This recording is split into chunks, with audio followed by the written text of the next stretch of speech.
Welcome to Tracking the Week. On Monday, President Muhammadu Buhari encouraged the incoming administration to continue to respect workers' rights imbued with socio-economic development and driven by the four pillars of the decent work ethic as witnessed in the current administration.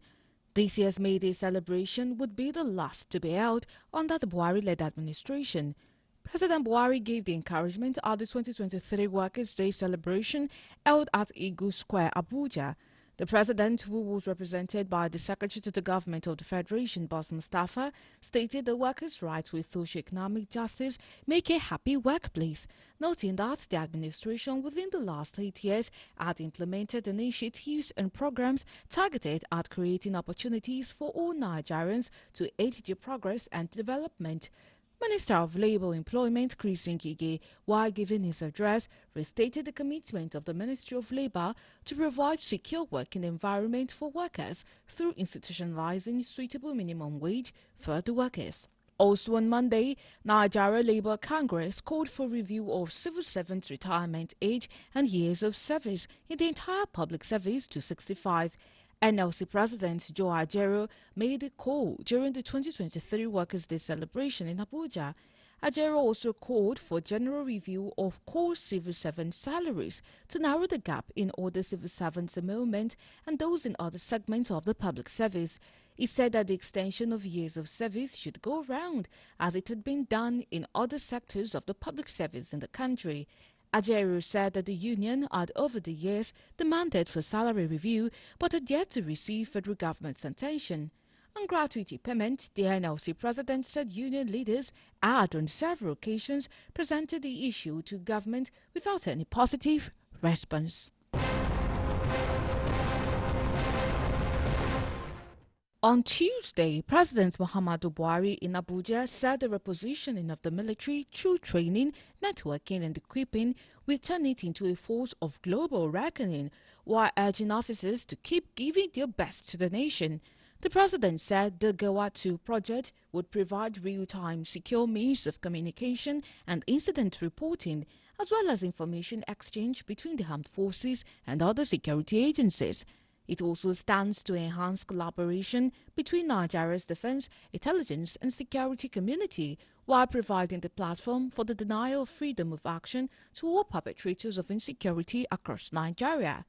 He said the benefits of the Giwa 2 project informed the timely support of the federal government through the Central Bank of Nigeria to ensure that the center is commissioned as one of the proud landmarks and enduring achievements of the armed forces of Nigeria under his administration. Also on Tuesday, the Nigeria Police Force confirmed the arrest of Barrister Udu Yunusa Ari, the Adamawa State Resident Electoral Commissioner, who was alleged to have announced the candidate of the All Progressive Congress (APC) winner of the gubernatorial elections during the recently concluded supplementary elections in the state.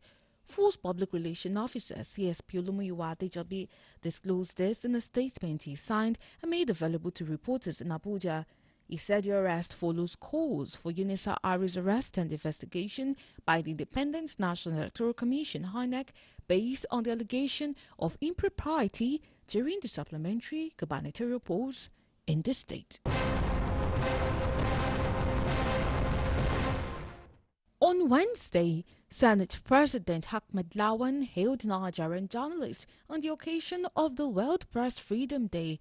Lawan, in a statement in Abuja by Special Advisor on Media Ola Awuniyi, said journalists have made immense contribution to the socio-political and economic development of Nigeria. Lawan wished journalists a happy day.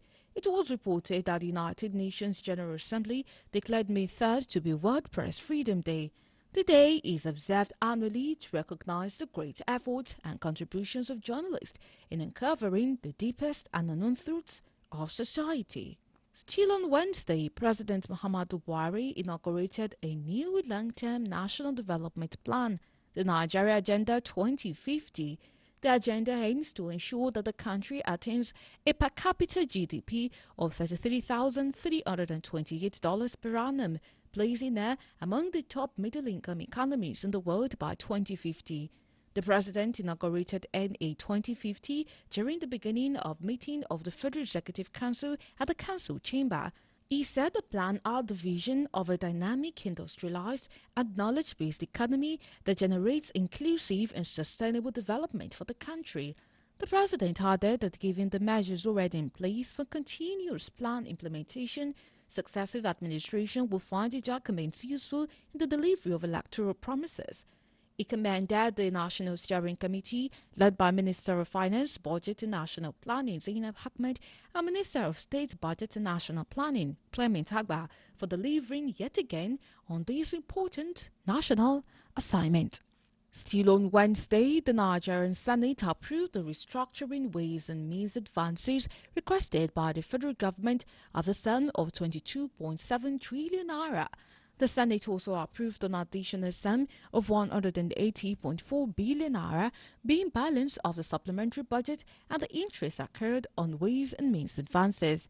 The Senate's decision followed the consideration of a report from a special committee on ways and means at plenary. The 22.7 trillion request has now been approved by the upper legislative chamber, and a balance of 180.4 billion naira of the 1 trillion naira additional request being the accrued interest on the sum, which was earlier approved by the Senate.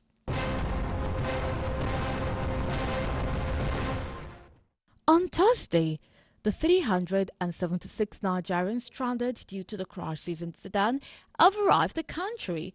The federal government had evacuated the number, which included both students and businessmen from Sudan. The process of evacuation was carried out by the Nigerian Air Force C-130 aircraft and Air Peace Airlines, which landed successfully at the Nnamdi Azikiwe International Airport. Our correspondent who covered the arrival reported that while the NAF aircraft landed at 11:23 p.m. Wednesday evening, the Air Peace aircraft arrived at 11:44 p.m. Receiving the evacuees at the Nnamdi Azikiwe International Airport, addressing the Minister of Humanitarian Affairs, Disaster Management and Social Development, Sadiya Farouk, disclosed that the process of evacuation had been ongoing since the last 2 weeks. They, however, advised those security agencies to work in synergy to ensure that the remaining stranded citizens are evacuated. Some of the evacuees who shared their experiences lamented the ordeal, adding that some of them were sick due to the road trip to Egypt before final evacuation back to Nigeria. Still on Thursday, the House of Representatives asked the Independent National Electoral Commission to remove dead and non-existent people from the voters' register. The decision was sequel to a motion of urgent public importance moved by Representative Leke Abejide. Abejide in his motion stated that some persons who were long dead have their names still displayed in the voters' register. He claimed that aside from dead voters, there are millions of fictitious voters who do not exist anywhere on the planet Earth but have their names on the INEC register of voters. The House, however, resolved that INEC should develop a mechanism or software application where families who lost their loved ones can report the demise of a particular PVC number so that it will be duly deleted from the INEC register, polling unit and ward. In addition, the House also resolved whoever does not vote in 2 election cycles back-to-back be deleted from the INEC register as a non-existing human being.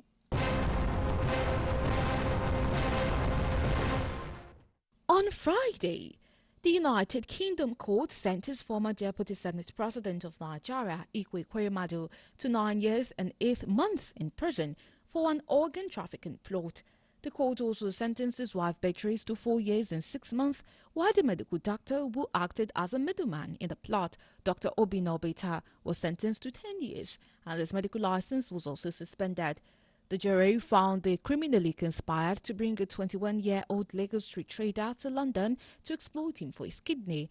The young man was said to have been falsely presented as Sonia's cousin in a failed bid to persuade doctors to carry out an £80,000 private procedure at the Royal Free Hospital in London. The young man was said to have been offered an illegal reward to become a donor for Sonia after kidney disease forced her to drop out of her master's degrees in films at Newcastle University. The conviction was a first verdict of its kind under the Modern Slavery Act. Finally, on Friday, the federal government said it successfully evacuated all Nigerians that were stranded in the crisis-ridden Sudanese capital, Khartoum.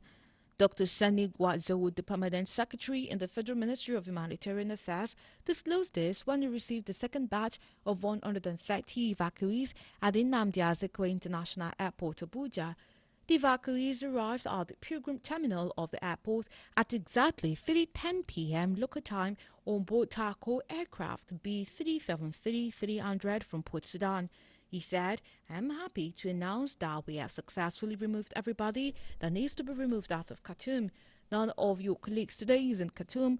All of them have moved." Gwaza said the second batch of the evacuees was airlifted from Port Sudan and they had made adequate arrangements for everybody to be airlifted within the next few days. He assured the public that team will continue to prioritize women, children, and the alien ones among them. He, however, explained that the 100,000 naira stipend given to the evacuees was a life-saving support to the people coming from a distressed situation. Also speaking, Mustafa Ahmed, Director General of the National Emergency Management Agency, NEMA, said all Nigerians that needed evacuation have been evacuated to Port Sudan and Egypt, waiting to be transported to Nigeria. And that's it on Tracking the Week.